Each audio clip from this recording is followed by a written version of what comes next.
Es que no traigo audífonos de manos libres, sino unos audífonos normales.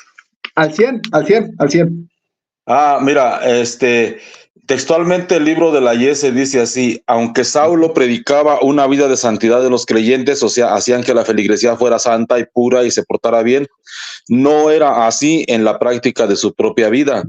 Sus actividades pecaminosas, como eran el adulterio y la fornicación, comenzaron a hacer decaer la imagen del predicador.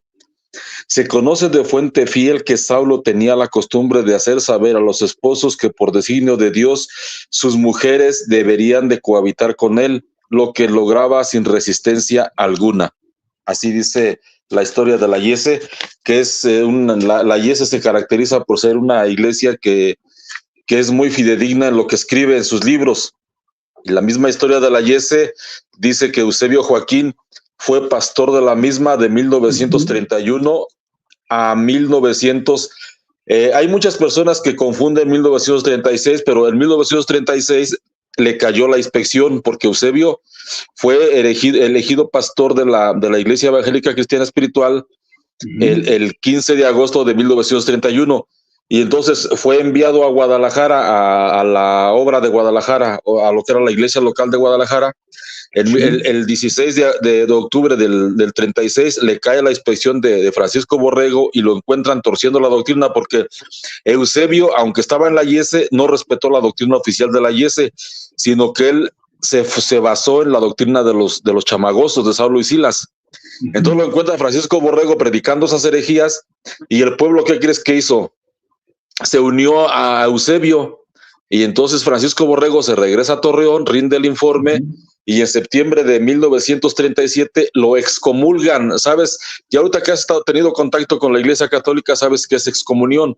Te quitan todo, o sea, te invalidan todo lo que hayas tenido, por ejemplo, bautismo, confirmación, penitencia, todo lo que hayas tenido en esa iglesia de sacramentos o de bienes espirituales, te queda inválido.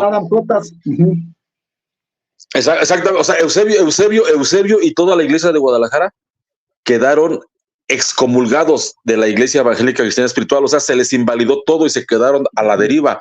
Ese fue el motivo por el cual se autobautizó en 1938. Nada de que Saulo y Silas bautizaban en la Trinidad.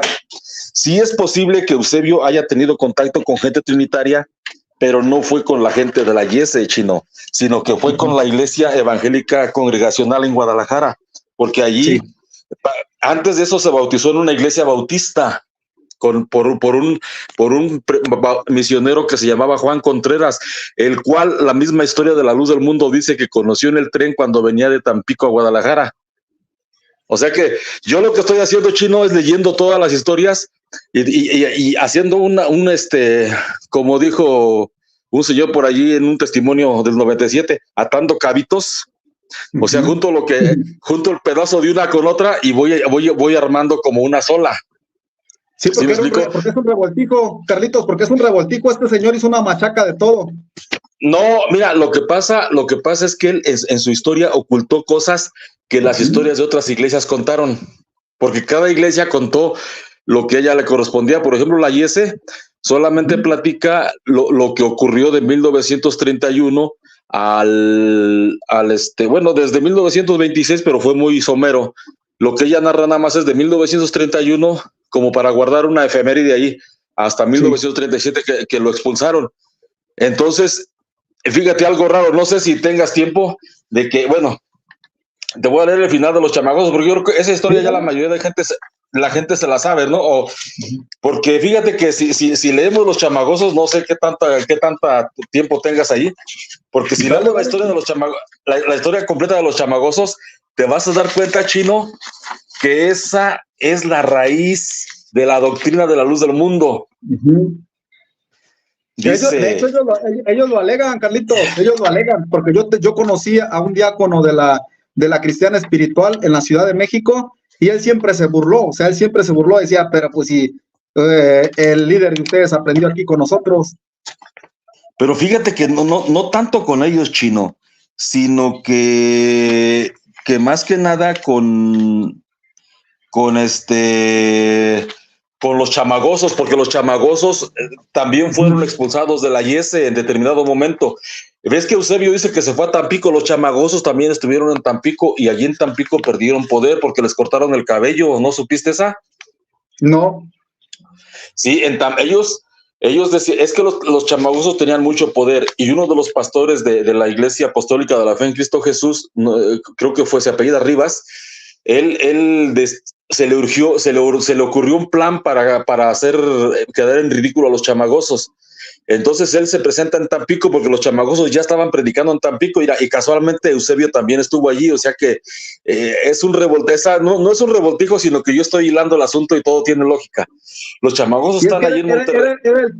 Era el tiempo en el que toda la corriente religiosa contraria al catolicismo empezaba a surgir, ¿verdad, Carlos?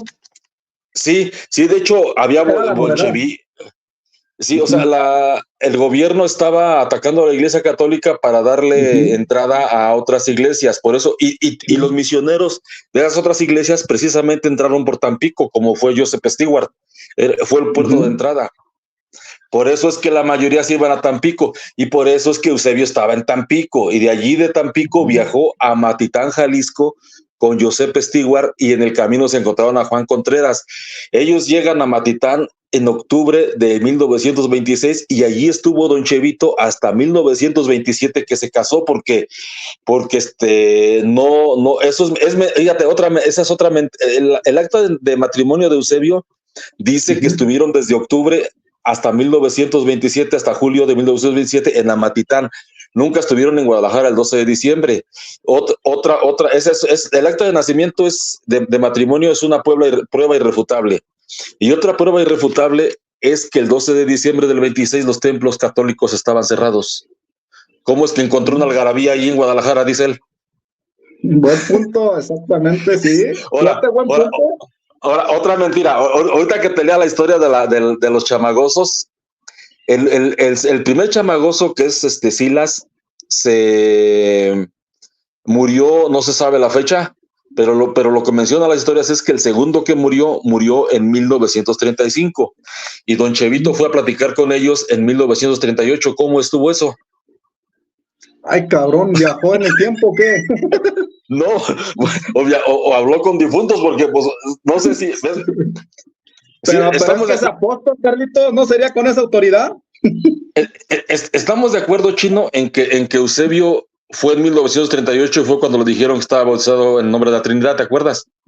Sí, claro. Ok, las historias de otras iglesias contemporáneas de la época donde anduvieron vagando los chamagosos, dicen, todas coinciden en que el segundo chamagoso murió en 1935. Entonces, cuando supuestamente Eusebio habló con ellos, ya tenían 3 años de muertos. Todas esas cosas que me he encontrado así, me acuerdo, cabrón, digo, ¿cómo estuvo esto? ¿Cómo ves? Entonces, Joseph Stewart evangeliza al señor Agapito Soto, y Agapito Soto evangeliza a los chamagosos. Ahí te va, Chino, mira, dice, Saulo y Silas, bueno, este título se lo puse yo, porque estoy escribiendo. Saulo y Silas, padres en la fe de Eusebio Joaquín, alias el hermano Aarón, porque sí los consideraba sus padres en la fe, de manera doctrinal. Y había un padre en la fe, pero de manera administrativa, que era Francisco Borrego, porque él era el patrón allí. Dice la historia de la IESE, en la narración de la historia de la iglesia tiene que hacerse alusión a estos personajes, pues influyeron en la formación de grupos que más tarde llegaron a integrarse a la iglesia evangélica cristiana espiritual. Los verdaderos nombres de ellos fueron el de Saulo, Antonio Muñoz, y el de Silas, Francisco Flores. El primero originario de Chalchihuite, Zacatecas, y el segundo de Villa de Nombre de Dios, Durango. Ambos eran de denominación católico-romana de buena posición económica, que unidos por la amistad, realizaron un viaje de negocios a Nuevo Casas Grandes, Chihuahua, donde tuvieron la oportunidad de escuchar a un predicador que respondía al nombre de Agapito Soto. La doctrina que presentaba a oídos de aquellos que se le reunían era muy singular, pues era diferente a la que predicaban las iglesias ya existentes en aquella región. Predicaba demostrando bíblicamente que Jesucristo es Dios y que el bautismo debe ser en el nombre de Jesucristo. Además de esto, predicaban que el creyente verdadero debe ser santo. Las aseveraciones expuestas por Agapito Soto hicieron mella en el ánimo de Antonio Muñoz y Francisco Flores, los cuales decidieron aceptar el mensaje renunciando a su antigua religión y bienes materiales. Fueron bautizados por Agapito Soto en el nombre de Jesucristo a mediados del mes de mayo de 1924.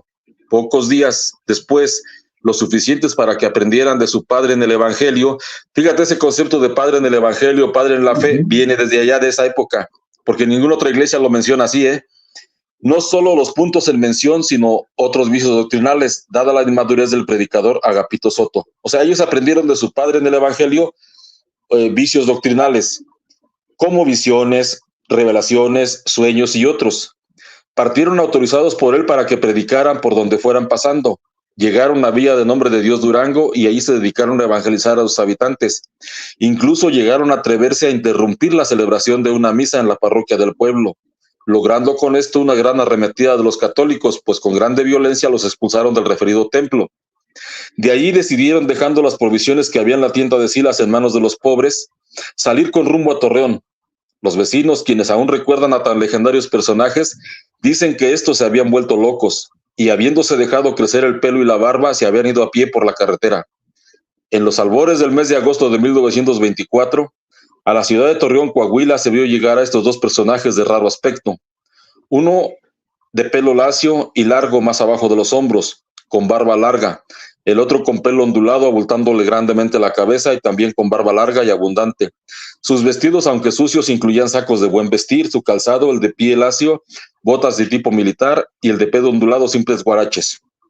El aspecto de ambos causaba extrañeza y cierto respeto. Su forma de hablar llamaba la atención a los habitantes de esa ciudad.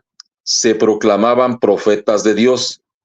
Sus argumentos doctrinales eran el bautismo en el nombre de Jesucristo, la sanidad divina ungiendo con aceite en el nombre del Señor Jesucristo, el don de lenguas como única muestra del derramamiento del Espíritu Santo, doctrina actual en la luz del mundo.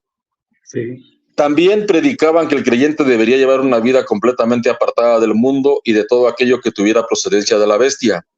Cabe aclarar que durante los pocos días que estuvieron en Villa de Nombre de Dios Durango se dedicaron a leer la Biblia y, después de conocer y aprender algunos pasajes que fueron para ellos de mucha importancia, dieron paso a conocer más importancia a las revelaciones y a los sueños venidos según ellos por inspiración divina, cosa que trajo como consecuencia, otra página, el casi desconocimiento de las Sagradas Escrituras, al grado de llegar a enseñar a la gente que ellos no tenían necesidad de leer la Biblia, pues Dios hablaba directamente con ellos, que es lo que se predica en la luz del mundo actualmente. Mucha gente llegó a creer en lo que predicaban debido a que eran impresionados fuertemente por su aspecto personal y la actitud que los predicadores asumían cuando en cierto momento se colocaban con la cara frente a la pared como señal de meditación y de oración, para después, pasado un momento, volverse a la congregación diciendo, así ha dicho Jehová, y entregarles el mensaje. Todas las cosas serían de todos y para todos. El medio evangélico de este 1924 da razón de la presencia de estos hombres en Torreón, Coahuila, y cómo lograron hacer una numerosa membresía. La congregación establecida en la avenida Aldama fue influenciada por la doctrina de estos personajes, pues la mayoría de la iglesia los recibió con de buen grado, llegando a adoptar algunos argumentos doctrinales, no solo la membresía, sino aún la parte ministerial. Uno de estos puntos doctrinales era el descalzamiento. De la ciudad de Torreón pasaron a otras de la misma comarca lagunera, evangelizando a sus moradores. Fue en San Pedro de las Colonias en donde evangelizaron a Eusebio Joaquín, a quien bautizó Saulo, siendo un fiel seguidor de estos profetas. En presencia de Catalino Ortiz, Francisco Borrego y Alfonso Esqueda, Saulo, levantando la voz, dijo, no se llamará más tu nombre Eusebio, sino que Aarón será tu nombre. Fíjate que ahí voy a hacer un pequeño paréntesis, Chino. Este Nazón una vez dijo que Eusebio había sido llamado en San Pedro de las Colonias, donde le habían dicho que su nombre sería Aarón. Y mucha gente criticó a Nazón porque no conocía la historia, pero fíjate que a lo mejor se le dio por revelación, porque aquí dice que fue en San Pedro de las Colonias, donde Saulo, cuando lo bautizó, le dijo, no se llamará más tu nombre Eusebio, sino que Aarón será tu nombre. Entonces no conocía la verdadera historia. Posiblemente porque todo el mundo criticó eso, que cómo es posible que él decía que Nazón decía que se le había cambiado el nombre a Eusebio en San Pedro de las Colonias. ¿Te acuerdas que Nazón dijo eso? Sí. Y mucha gente criticó a Nazón por no conocer la historia. Y efectivamente Oye, aquí dice... les dice mentiras y no creen, les dice la verdad y les dice, ¿cómo se llama? La verdad y no creen, les dice mentiras y creen. Adelante, Carlitos. Voy a repetir esto. Fue en San Pedro de las Colonias, Coahuila, en donde evangelizaron a Eusebio Joaquín, a quien bautizó Saulo, siendo un fiel seguidor de esos profetas. En presencia de Catarino Ortiz, y hubo testigos, aquí sí hubo testigos, Francisco Borrego y Alfonso Esqueda, Saulo levantando la voz dijo a Eusebio, no se llamará más tu nombre Eusebio, sino que Aarón será tu nombre. Desde entonces estuvo al servicio de ellos, ayudándolos en lo que necesitaban. También allí, en San Pedro de las Colonias, se unió al saulismo Catarino Ramos, quien más tarde se hiciera llamar Amado Barnabás. De esta ciudad, Saulo y Silas, acompañados de Eusebio Joaquín y Francisco Borrego, emprendieron su viaje a Nuevo Casas Grandes, Chihuahua, para luego regresar por el mismo punto, pero ahora Saulo acompañado por dos mujeres, una de nombre Marta, que según él representaba el pacto antiguo, o sea, la bestia, y la otra de nombre Noemí, que representaba el nuevo pacto, o sea, la iglesia del Señor.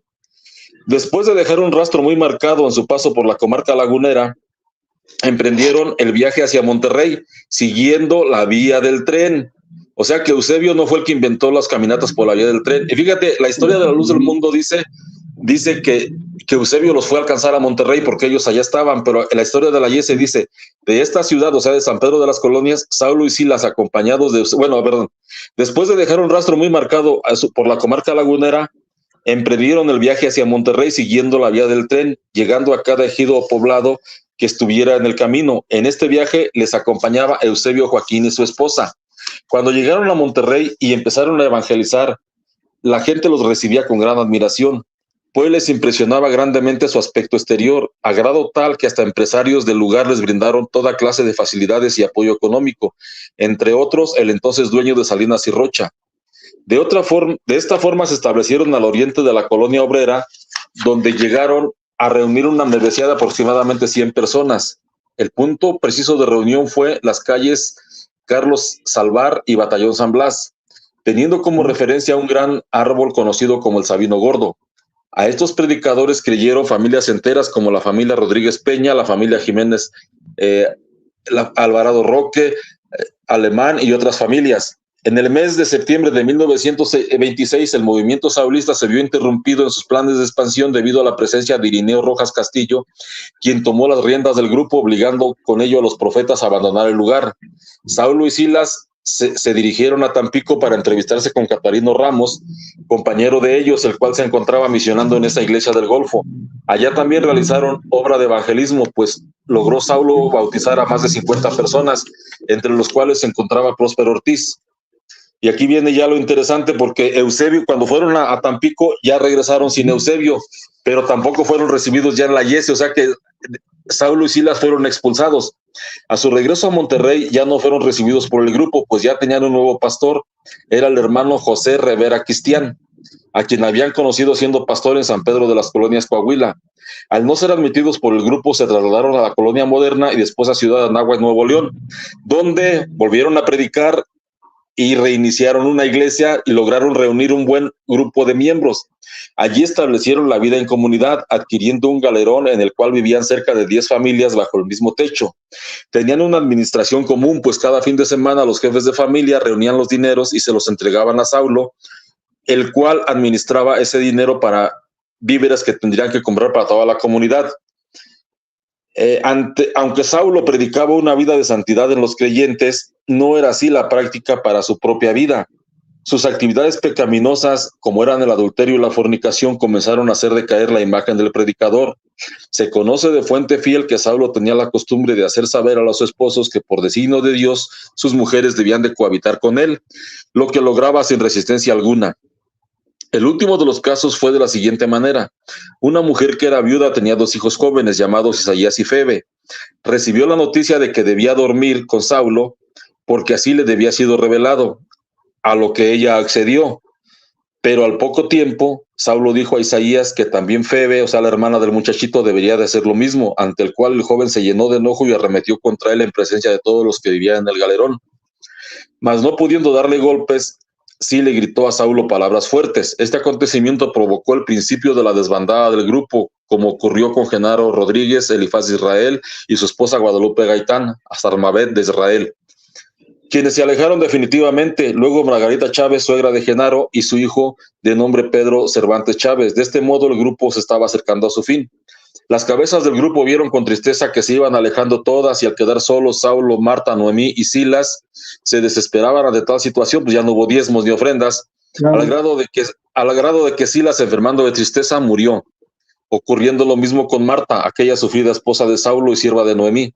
Sabemos por informes de quienes siguieron teniendo correspondencia con esos personajes que al cabo Saulo se mudó junto con Noemí a Monterrey, y en las inmediaciones de las colonias Pablo A de la Garza y Moderna también murió Saulo por causa de una penosa y dolorosa enfermedad a fines de 1935. Fíjate la fecha, Chino. Como Samuel, sí. O sea, a fines de 1935 dejaron de existir los chamagosos. Entonces hay que guardar bien esa fecha, porque ahí podemos ver que nos expliquen cómo Eusebio los encontró en 1938. Exacto. Dejando en el desamparo a Noemí con sus 4 hijos y a más de otro hijo de Marta, el cual también se llamaba Saulo. Viéndose en esa situación, Noemí se vio la necesidad de vender pan por las calles en la colonia Moderna, procurando dinero para sobrevivir. Fue así como la muerte vino a cortar de tajo la trayectoria impresionante de Antonio Muñoz junto con su compañero Francisco Flores. Esto es de la Iglesia Cristiana Espiritual. ¿Cómo ves, Chino? Toda la escuela de Saulo y Silas, los Joaquines, Carlitos, toda la escuela. Pues fíjate, o sea, el modus operandis. O sea, cambiarse el nombre era algo muy común para ellos. O sea, cambiarse el nombre, lo de las mujeres, quitarles el dinero, encapsularlos, Carlos, o sea, cerrarlos en pequeñas comunidades. Todo lo que hace actualmente la Luz del Mundo, pero ya en ¿cómo se llama? A lo grande, ¿no? Pero no deja de ser la escuela de Saulo y Silas. Adelante, Carlitos. Sí, porque sí, de hecho ellos dijeron que todos debían de vivir en comunidades exclusivamente cristianas. O sea, viviendo todos, o sea, Saulo y Silas implementaron esa idea de vivir en comunidades exclusivamente cristianas. Y así vivieron en Monterrey cuando los corrieron de la Yese, y después se fueron y en el Galerón hicieron lo mismo. O sea, la idea era vivir todos en grupo. Sí. Esa es la idea de las colonias, hermosas provincias y todas esas colonias que ha implementado, claro, la Luz del Mundo. Para poder hacer de las suyas con libertad. ¿Cómo ves, Chino? No, está canijo, imagínate, para poder hacer de las suyas con libertad, Carlos, así al 100. Sí. O sea, soñá fulana, soñá sultana, échenmela para acá, cuánta lana traen, está trabajando bien, aquel también, o sea, móchense y, híjole, es la doctrina de Saulo y Silas la que está aplicando la Luz del Mundo, les guste o no, esa es la verdad. Y esa onda también la de recibir el Espíritu Santo, de darlos por espiritual, viene también de ahí de ellos. De hecho, Eusebio recibió el Espíritu Santo allí en la Yese, aunque ellos lo niegan. Fíjate, la misma historia de ellos dice, fíjate, Eusebio y Elisa recibieron el Espíritu Santo en la iglesia. Es que esto ya es como estoy recopilando, son los apuntes que yo estoy haciendo. Continúa. Esto lo tomé del primer libro que escribió La Luz del Mundo, que se llama La Luz del Mundo, breve historia de la restauración de la primitiva iglesia cristiana, páginas 16 y 17. Dice, continuaron asistiendo a esa congregación, o sea, Eusebio y Elisa, a la que su esposa, por disponer de más tiempo, acudía con frecuencia, y el Señor manifestó sus bendiciones dándole la promesa del sello del Espíritu Santo. O sea, Elisa fue sellada. De allí viene esa idea, que será derramado sobre toda carne. Por el poco tiempo, por el poco conocimiento que tenía sobre cómo se debía demandar este don celestial e ignorar qué señales se presentarían en su sencillez, rogó a nuestro Señor que se lo aclarara, y además imploró: Señor, si las manifestaciones que tiene mi esposa son de parte tuya, yo quiero sentir lo mismo. En busca de esa comunión espiritual procuraba la soledad, se iba a un lugar apartado detrás de los machuelos y matorrales que había cerca del cuartel, y ahí se postraba en súplica humilde oración. Mas por la falta de preparación espiritual, al estar glorificando al Señor, cuando sentía que su boca se endurecía, callaba sin esforzarse para seguir glorificando, y la bendición terminaba. Entonces, volviendo a las costumbres paganas, el viejo hombre maldecía creyendo que aquello que ocurría era presencia de un mal espíritu. Fíjate, él creía que el Espíritu Santo era un espíritu demoníaco, por lo que queriendo ahuyentarlo, lo imprecaba con maldiciones para que lo dejara en libertad de seguir pidiendo la promesa. Cuando ya guardaba silencio, se presentaba de nuevo la bendición que él desconocía y nuevamente volvía a sentirse invadido por el fuego que debía ser celestial, pero que era una emoción desconocida pero sublime. Por ese tiempo en el que estaba demandando la promesa del Espíritu Santo, llegó de visita a la iglesia de Torreón el hermano Leandro García, pastor de la iglesia de Matamoros. Aunque era comerciante, dedicaba tiempo para consagrarse a Dios y llevar una vida más espiritual, por lo que le impuso las manos a Eusebio en oración para liberarlo de aquella lucha interna, y de inmediato recibió la prenda del Espíritu Santo, y fortalecido con ese don, continuó luchando, soportando los sarcasmos de sus compañeros de trabajo. O sea, Eusebio recibe el Espíritu Santo en la Yese en 1925, cuando todavía supuestamente no había derramamiento del Espíritu Santo. ¿Qué te parece eso, Chino? Pues sí, y es parte de la historia de esa congregación, Carlos. O sea, híjole, está bien tremendo por lo siguiente, porque pues según ellos todo lo que hacen es doctrina revelada, ¿no? Todo es doctrina revelada. Yo diría que es doctrina recopiada. Dice por acá Anaquín, dice, hasta la enfermedad les copió la Samuelona. Fíjate, o sea, híjole, pues es que yo a veces me pongo a platicar, Carlos, de por qué esas iglesias tuvieron en su tiempo éxito, porque era una novedad. O sea, era una novedad, venían del norte caminando hacia el centro y hacia el sur de la República Mexicana. O sea, era algo contrario al catolicismo. Al gobierno le interesaba y le urgía otras opciones aparte del catolicismo por los problemas que había con el clero. Pues obviamente era novedad y era, como te dijera, pues sí, hombre, la atracción, lo atractivo. Imagínate, Carlos, eso es lo que conocemos. ¿Cuántas denominaciones no salieron en aquellos entonces de la cristiana espiritual, apostólica, de tantas y tantas que surgieron en aquellos, ¿cómo se llama? Momentos. Pero en sí, esa doctrina era ¿de quién, Carlos? ¿De Stuart? O sea, en sí. Era un revoltijo. Bueno, la doctrina sí era de Stuart, porque Stuart se la predicó a Agapito Soto, Agapito Soto se la predicó a los chamagosos, y los chamagosos se la aprendieron a Eusebio, porque según la misma historia de La Luz del Mundo, Eusebio estuvo pues mucho tiempo en Monterrey, y el libro de Breve Historia de la Restauración de la Primitiva Iglesia Cristiana dice que estuvo allí y que allí hizo sus pininos y que lo ponían de repente a predicar en el púlpito, y estuvo haciendo la de mozo. Bueno, lo que en la Iglesia Católica, ahora que conoces un poco más de la católica, lo que en la Iglesia Católica se podría llamar sacristán. Allí estuvo de sacristán Eusebio y su esposa, estuvieron ahí con ellos. Entonces, cuando supuestamente Saulo, que a pesar de tener dos esposas, no se conformaba y pues andaba allí como perrito faldero tras Elisa, pues se incomoda a don Chevito y pues vámonos de aquí, patitas para cuando las quiere, se van para Tampico. Antes que la soñara. No, pues ya andaba tras ella. Y pues dijo don Chevo, no, aquí, dijo don Chevo, aquí para soñar nomás yo.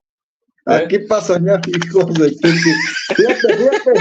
fíjate, Carlitos. Entonces llegó Stuart, trajo esa doctrina y cada persona que se fue separando le fue agregando, ahora sí que de su propia cosecha a la doctrina de Stuart, para ver si un poquito diferente, ¿no? A lo original que era la doctrina de predicador que llegó por el puerto de Tampico, Tamaulipas. Qué fuerte. Exactamente.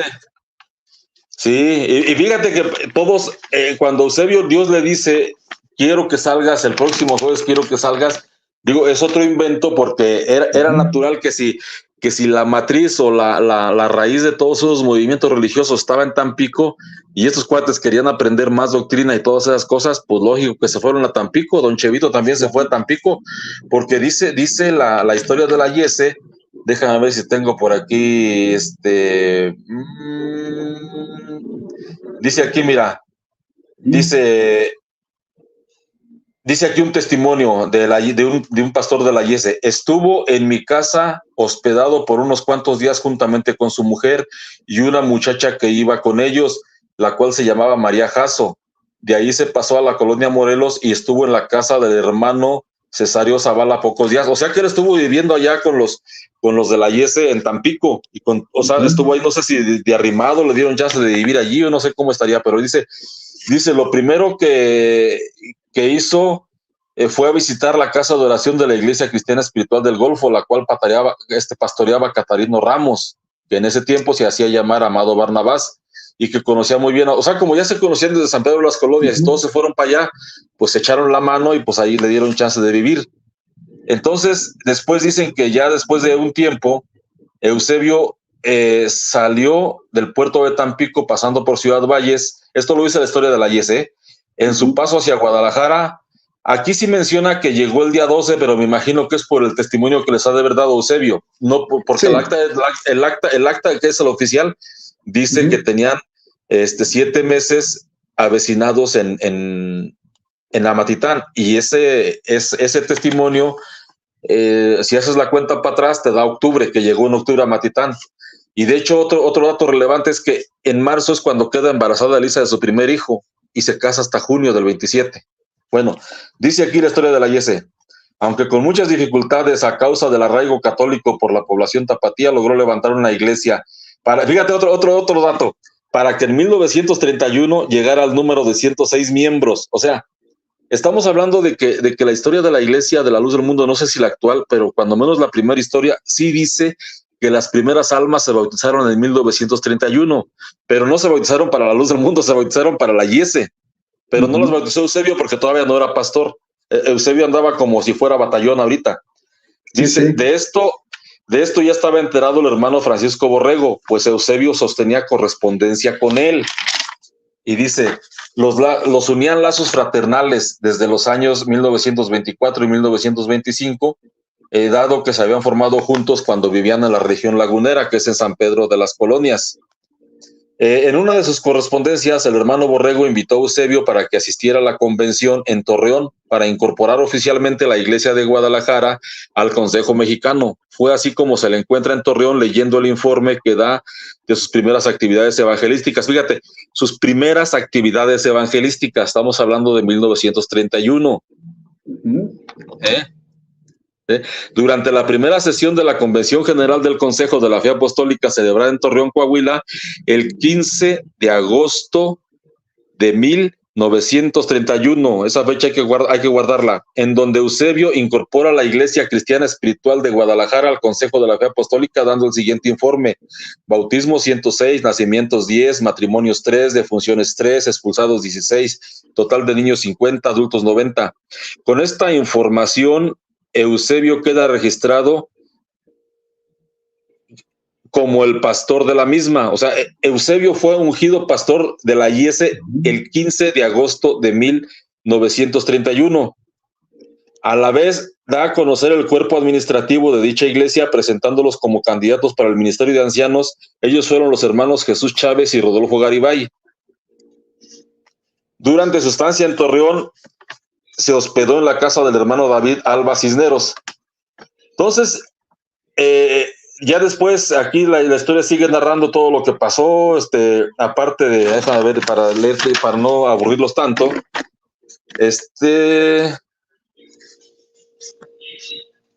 bueno, tanto el cuerpo ministerial como la iglesia ahí reunida se llenaron de alegría al saber que había un grupo de creyentes en la Iglesia Cristiana Espiritual en la Perla Tapatía. O sea, nace la Iglesia Cristiana Espiritual en la Perla Tapatía el 15 de agosto de 1931. No era la Luz del Mundo. Después... Entonces 1926, ¿qué? No. Es que ministerialmente no era Eusebio nada. Eusebio empieza a hacer algo ministerialmente de 1931 a 1937. Después me voy a brincar un poquito aquí. Y dice, sí. Sin embargo, la historia registra la triste situación de la iglesia de aquella ciudad de Guadalajara, ya que sin ser un mandamiento de Cristo y de los apóstoles el prohibir los instrumentos musicales, ni el de aceptar sueños y revelaciones y desechar la Biblia, esa iglesia tomó el camino que chocaba frontalmente con el marco doctrinal definido por el Consejo de la Fe Apostólica, que era el cuerpo dirigente de la Iglesia Cristiana Espiritual. Eusebio no se sujetó al Consejo de los Ministros, que los ministros le entregaron en el nombre del Señor, ni aún conociendo perfectamente la doctrina cristiana. Cuando recibió la visita del hermano Francisco Borrego, lo presentó ante la congregación como su padre en el Evangelio. Aunque al parecer en esta ocasión la iglesia recibió la predicación del hermano Francisco Borrego, Eusebio repudió toda dirección del Consejo de la Fe Apostólica. La constancia de tal acontecimiento quedó registrada en el informe que rinde Francisco Borrego en su viaje y entrevista con Eusebio Joaquín en Guadalajara, llevada el 15 y 16 de octubre de 1936. Este informe se presenta en la convención celebrada en la ciudad de San Luis Potosí el mes de septiembre de 1937, y ahí fue donde se dicta el acta de excomunión de Eusebio Joaquín y toda la iglesia de Guadalajara. O sea, no se anduvo contentos la IES, expulsó y excomulgó a todos, a Eusebio y a todos los que estaban ahí con él. Dice la vida, fíjate, dice aquí la IES nada más narra lo que le consta de Eusebio, o lo que oyó. Dice, la vida de Eusebio Joaquín continuó su curso, convirtiéndose en el máximo dirigente de una nueva organización evangélica con sede en la capital tapatía. Su vida terminó el 9 de junio del 64. Sus restos descansan en el panteón particular de la colonia Hermosa Provincia llamado Jardín Getsemaní. Eso es todo lo que la IES dice de Eusebio. O sea, fíjate, y narra, dice, o sea, que después de 1937 se convirtió en líder de una nueva organización. Quiere decir que no había luz del mundo. ¿Sí me explico? Sí, exactamente. Y eso, y fíjate, Chino, ¿tienes tiempo o no tienes tiempo? Dale, sí. Fíjate. Tenemos unos 15 a 20 minutos. Ok, mira, la historia de la iglesia, el buen pastor dice así, en la página 6. Por algún tiempo el hermano Aarón estuvo, fíjate, para que veas cómo las historias coinciden, Chino. Sí. Por algún tiempo el hermano Aarón estuvo en comunión con la Iglesia Cristiana Espiritual. Bueno, en aquel tiempo se llamaba Iglesia Cristiana Espiritual, después se cambió a Iglesia Evangélica Cristiana Espiritual. Pues en algunas ocasiones llegó a concurrir a las convenciones que celebraba dicha iglesia en Torreón, Coahuila, y en el año de 1937 fue visitado por el hermano Francisco Borrego y otro hermano de nombre Botello, en su carácter de supervisores de la obra, pues ellos deseaban conocer el estado de la iglesia referente a la doctrina y disciplina establecida en la misma, pero el hermano Aarón, en un sentimiento de santidad y pureza de corazón, había ya establecido en la iglesia una doctrina y disciplina más estricta y con más fundamento bíblico, aunque muchos discutieron sobre el particular. O sea, esto está ya, es la otra versión. Aunque muchos discutieron sobre el particular, no fue posible tener ningún acuerdo con ellos, y desde esa fecha el hermano Aarón determinó separarse de la Iglesia Cristiana Espiritual. No determinó, allá dice que lo expulsaron y está la acta de discusión. Para el hermano...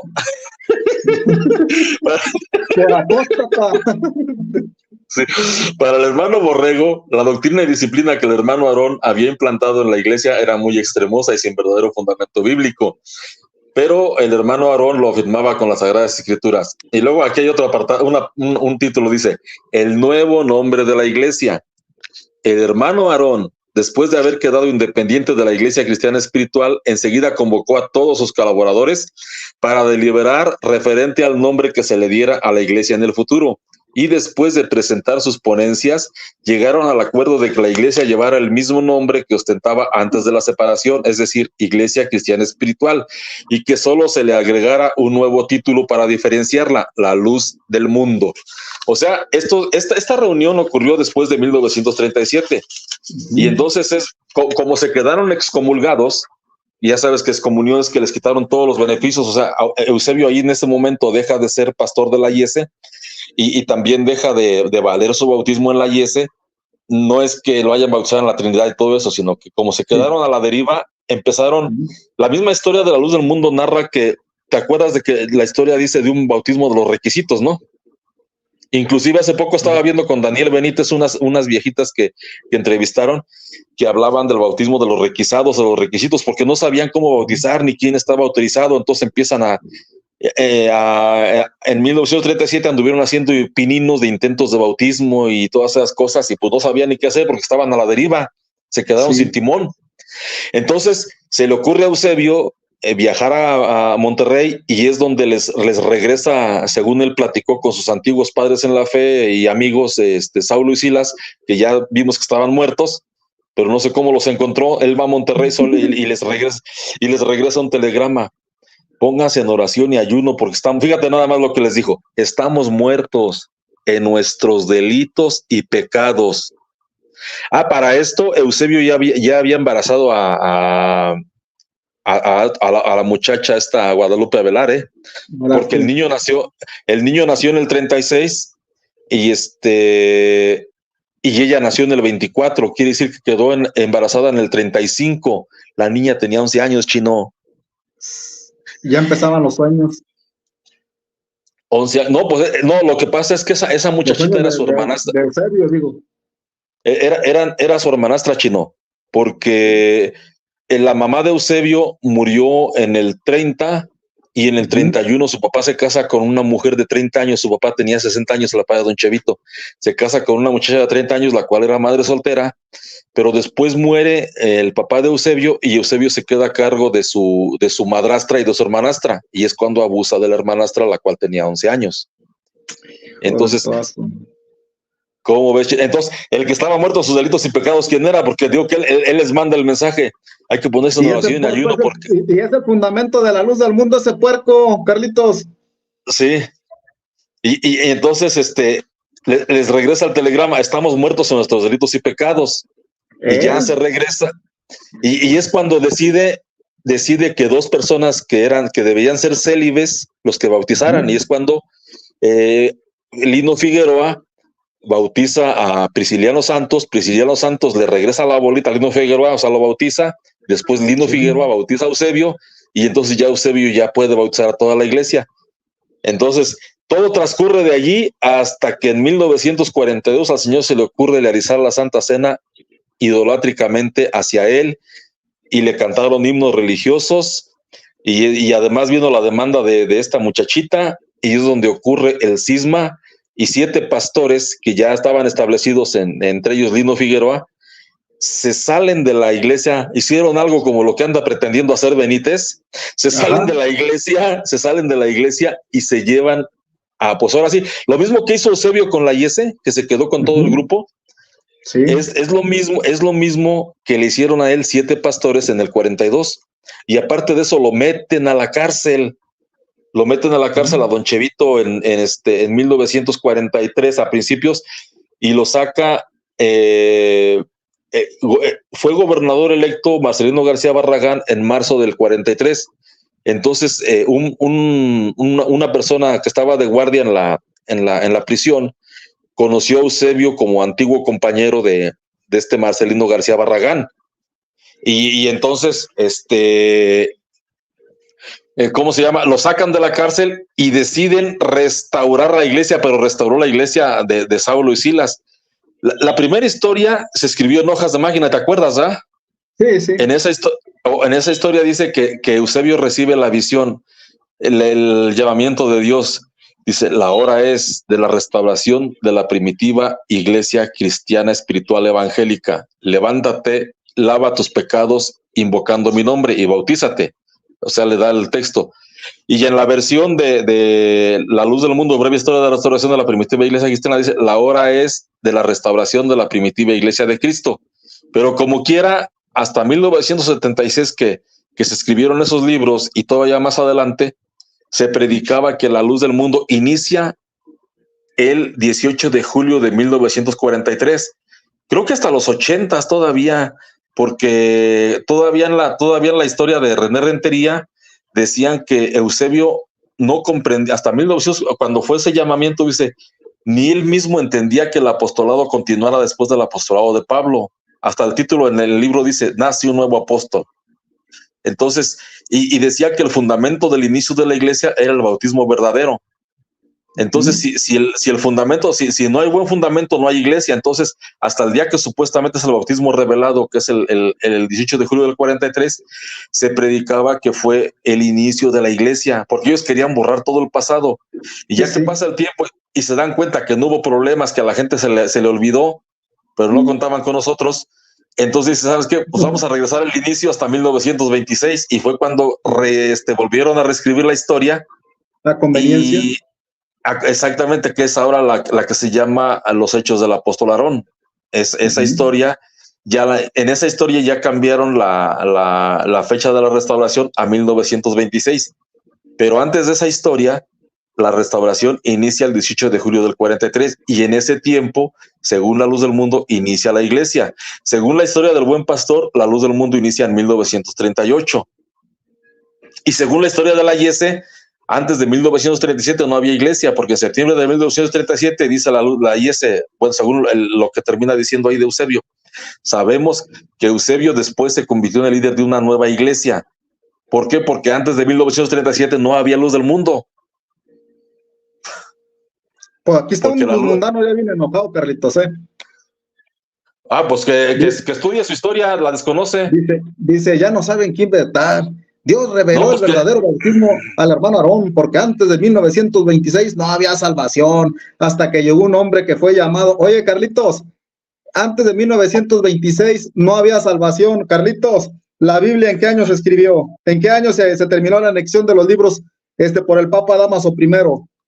¿No fue en el año 398? Sí.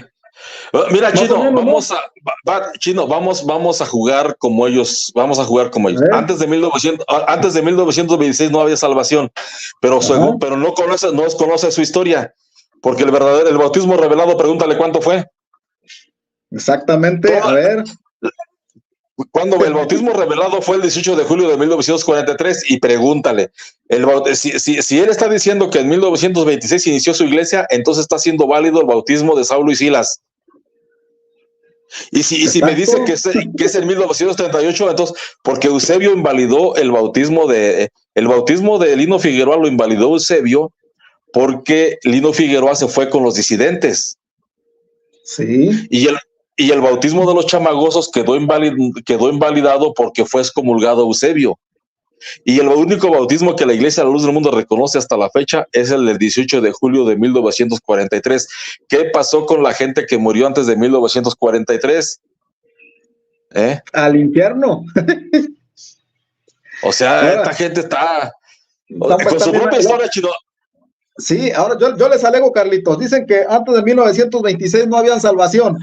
La terminación de la anexión de la Biblia, Antiguo y Nuevo Testamento, se dio a conocer hasta el año 398 con el Papa Dámaso I. Fíjate, y si no había salvación, entonces cuando la Biblia se da a conocer estábamos en tiempo de perdición. O sea, es un libro, se están basando en un libro que se dio a conocer en tiempos de oscuridad, que no había salvación, que Dios estaba mirando, que Dios no estaba mirando la tierra. Carlitos en peligro, y es un libro del diablo ese, y en eso se están fundando también. O sea, esto de la secta Dale. Fíjate que con esto ellos están invalidando la sangre de Cristo. La sangre de Cristo, o sea, el Espíritu Santo lo recogió Dios cuando ya, ¿sabes qué es? Espíritu Santo ya no le dice Dios a Jesucristo, amado hijo, ya no sigas salvando gente porque ya no está Juanito en la tierra. Hasta que nazca Eusebio. Otra cosa, ¿por qué cuando Dios llamó a Eusebio en 1926 no le dijo, oye, Chevito, ¿qué crees? Esos chamagosos te vieron la cara y te bautizaron en el nombre de la Trinidad, bautízate bien. O sea, ¿por qué Dios anduvo jugando con Eusebio si hablaba cara a cara con él? ¿Por qué no se dio cuenta que Lino Figueroa lo iba a traicionar? ¿Y por qué no se dio cuenta que el bautismo revelado era bautízate a ti mismo? Exacto. Esa es otra historia, ¿verdad? Pero digo, Chino, para no meternos en tanta bronca. Él debería de saber todo eso antes. Exactamente. ¿Cómo es posible que alguien que hablara cara a cara con Dios no sabía en qué nombre bautizarse, cómo bautizarse?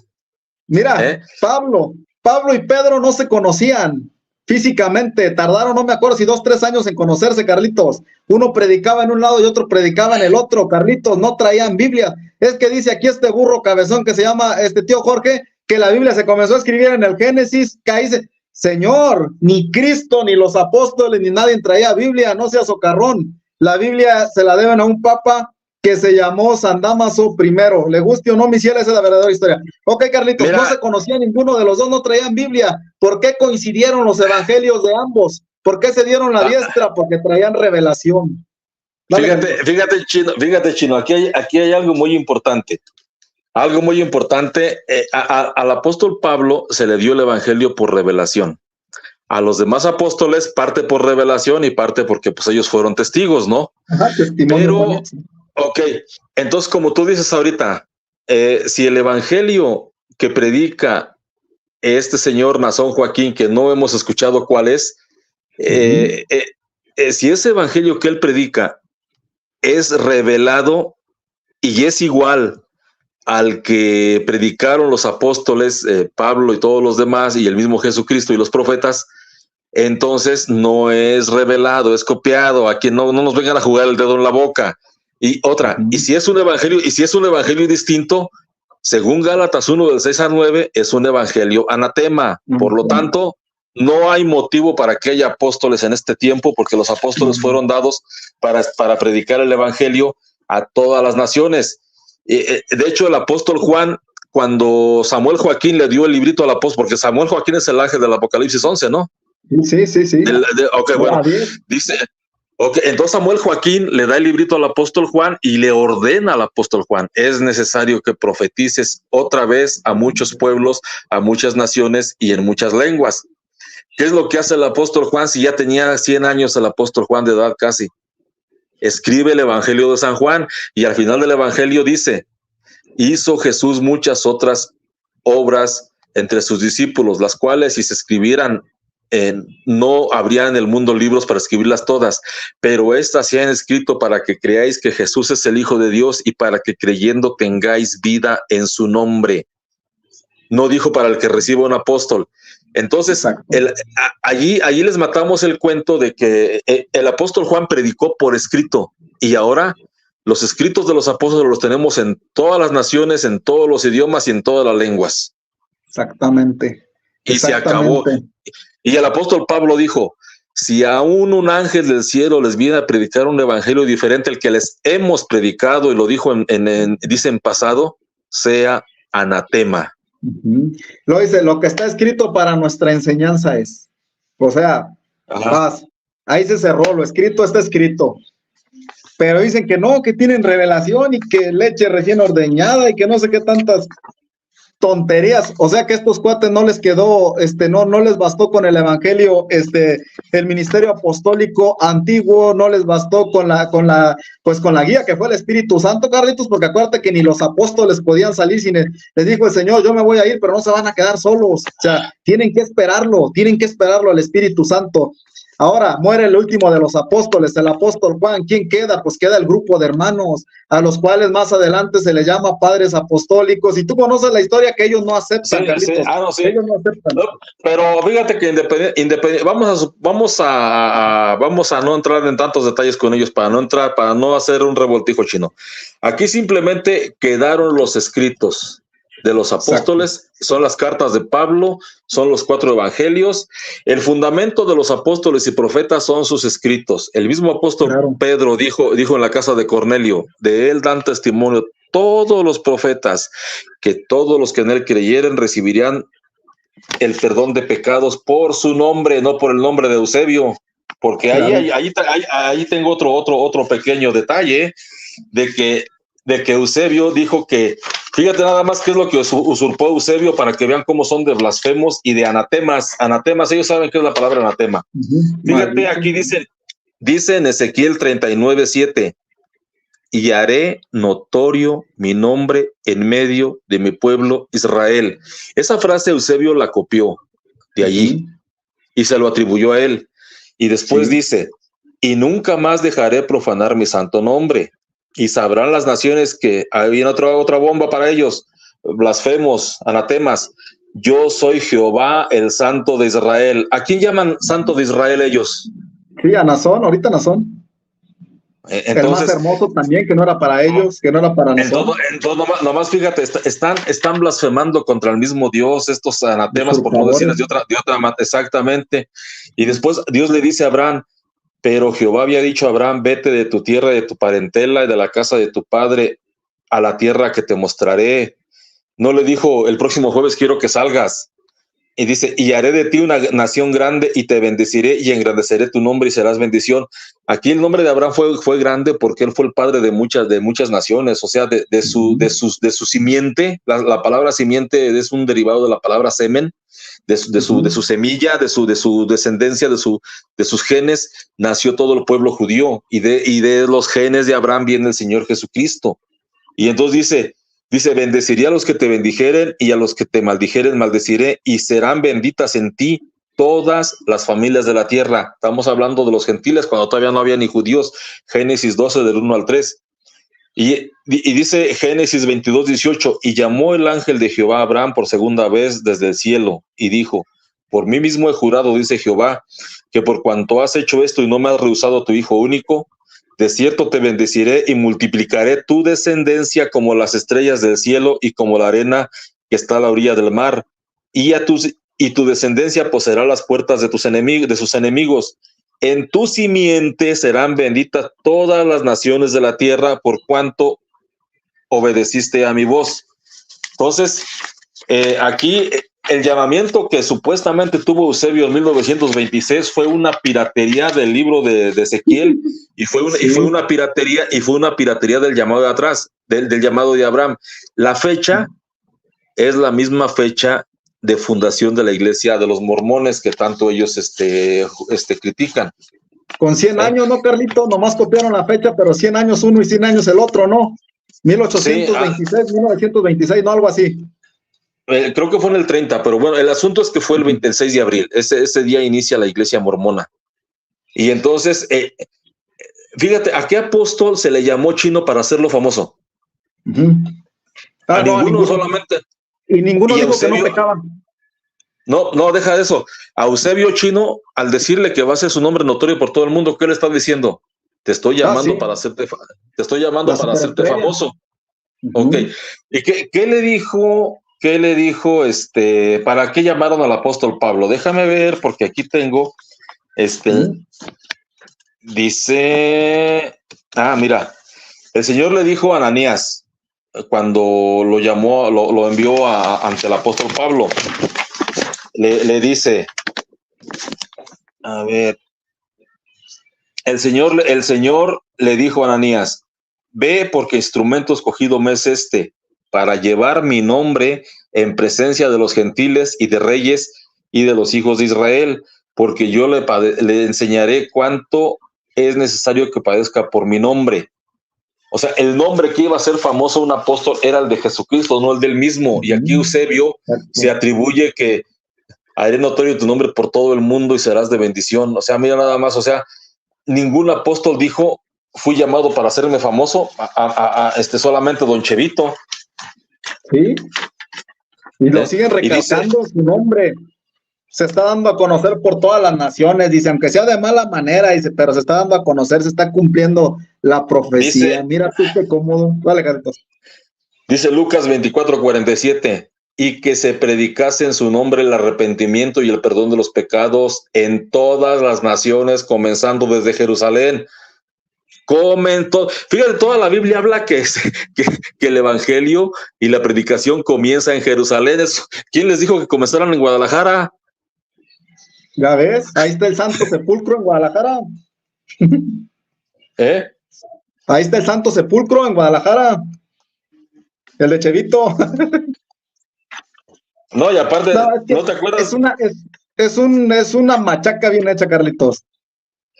Y fíjate, la mentira les está rebotando en la cara ahorita, porque desde el caso legal de Nazón y todo eso, ahorita con la iglesia, les está rebotando la mentira porque ellos crearon fanatismo hacia Nazón Joaquín en los feligreses, y ese fanatismo va a hacer que se volteen contra el cuerpo ministerial. Ya anda por ahí la revolución en puerta. Sí. Entonces, claro.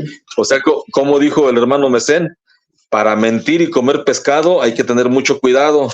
Exacto, exactamente. Sí. ¿Algo más, Carlitos, para irnos despidiendo? No, ya, Chino, si quieres. ¿Ya? No, ya, Chino, si quieres otro día por ahí, preparamos un... Sí, era lo que te iba a decir. Carlitos, cuando nos veas que estamos en vivo, nomás pídenos el enlace, Carlitos, nomás pídenos el enlace, ya sabes que esta es tu casa. A la hora que estemos, tú nomás denos el enlace ahí porque traigo una información. Sabemos que eres una persona que te gusta mucho documentarte, y créeme, Carlitos, de que entraste para acá, voy a hacer el corte para ponerlo como un segundo video para que muchos que no estuvieron ahorita tengan esta información también. O sea, de este directo voy a sacar el recorte de tu intervención porque se me hace una información como siempre muy, muy importante, Carlitos.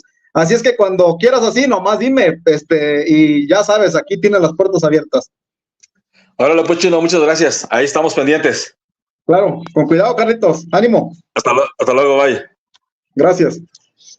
Pues aquí está, mi gente, fíjense, comenzamos con qué importante es esto de los sueños, raza, desde dónde viene esto en la luz del mundo, una copia, por aquí están diciendo una copia de la copia de la copia de la copia, entonces nosotros deberíamos de decir, debimos de haber dicho, somos de los cochambrosos, somos de los cochambrosos, somos de los chamagosos, es la verdad, raza, de ahí viene, la luz del mundo, y fundada, híjole, no, está cruel la historia.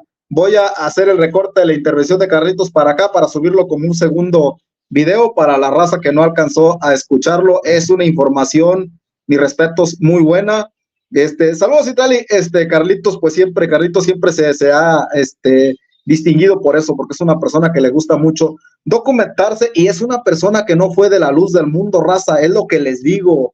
O sea, sí tenemos gente que no fue de la luz del mundo, que está con nosotros y nos ha apoyado mucho. Ahí está, raza. Ahí está. Miren, hasta los de adentro ahorita están disparándose, y ayudándonos. Pero bueno, vámonos, raza. Vámonos, y nos vemos, yo creo que el lunes, no sé si mañana sábado, raza, la verdad. Si no, pues nos vemos el lunes. Nos vemos el lunes si no hay algo otra información, si no hay algo pendiente. Déjenme ver mi que tengo allá. Ok. Ah, sí lo estás oyendo. Está bueno. ¿Ya oíste la historia de tu abuelo? Es Nazón, lo tenemos como corresponsal allá en Galilea Montijo. Ok, Nason, entonces nos vemos mañana o el lunes si no la cajetean o si no te jalan a juicio otra vez en estos días, pues nos vemos el lunes. Sale, carnal. No vayas a poner a vender tamales a la raza allá en Galilea Montijo. Órale, pues. Sale, Nason. Recién ordeñada. No, provecho, carnal. Provecho. Sale pues. Bueno, ya nos despedimos de nuestro corresponsal en Galilea Montijo. Entonces sí, es tiempo de despedirnos, mi racita, y nos vemos mañana o nos vemos el lunes en el siguiente Chino Video, agradeciéndole a Carlitos su participación aquí con nosotros. Vámonos y nos vemos en el siguiente Chino Video. Hasta la próxima. Adiós.